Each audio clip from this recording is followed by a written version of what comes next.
Coming up, massive flooding hits the state of Florida after severe storms move into the southeast region. And the high school senior who was accepted into all 8 Ivy League schools has made a decision. All that and more coming up in your Thursday News Update.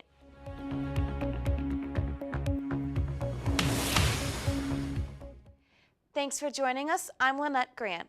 Starting off with our top story out of Pensacola, Florida, much of the area is in a state of emergency as heavy flooding from severe storms moved through the southern United States. This storm system affected much of the country over many days. Polo Sandoval has the details. Another round of severe weather is sweeping its way from the Gulf Coast to the Northeast, with some 37 million people in the way. Forecasters say there's a risk of large hail, damaging winds, and flash flooding.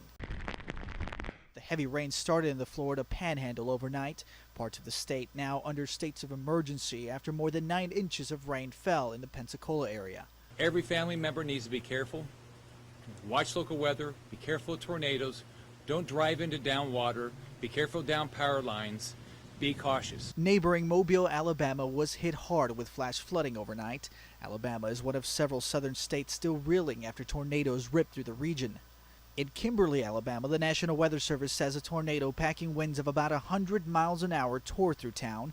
The town's only fire station now gone. Probably lasted, I don't know, maybe 10 seconds. It got real loud. You could hear stuff crashing, banging all around. I opened that door right there and all I could see was sky and debris on top of our trucks. North Carolina now bracing again for more bad weather after several funnel clouds were spotted there Tuesday. All of a sudden you start hearing this real loud whistling noise.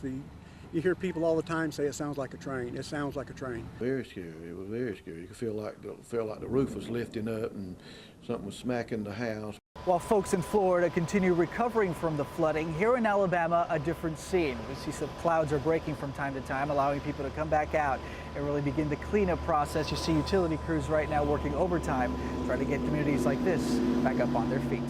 In Kimberly, Alabama, I'm Polo Sandoval reporting. 17-year-old Kwasi Inen made national headlines earlier this spring after being accepted to all 8 Ivy League schools after scoring a 2250 out of 2400 on the SAT. He has now made the decision as to where he will attend college in the fall, Yale University.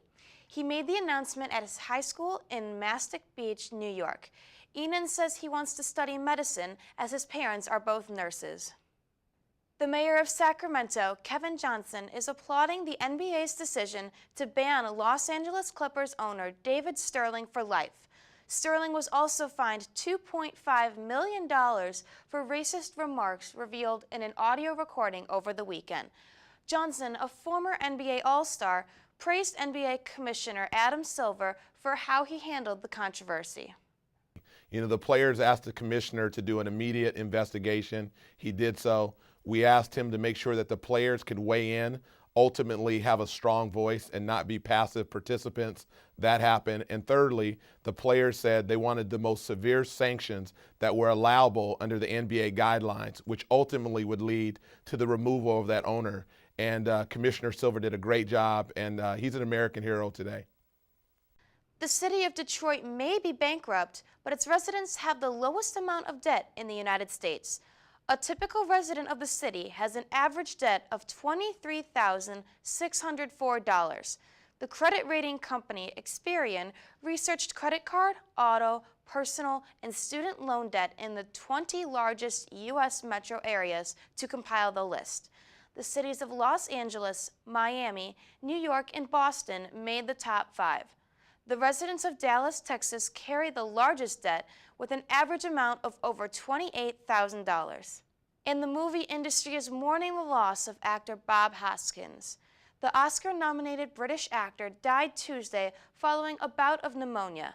Hoskins is best known for his roles in Who Framed Roger Rabbit and Mermaids. Hoskins retired from acting 2 years ago after he was diagnosed with Parkinson's disease. He was 71 years old. And that will conclude this news update. To keep tabs on all the latest news, weather, and sports, follow us on Twitter at ValpoVUTV and be sure to like us on Facebook. I'm Lynnette Grant. For all of us here at VUTV, have a great rest of the day.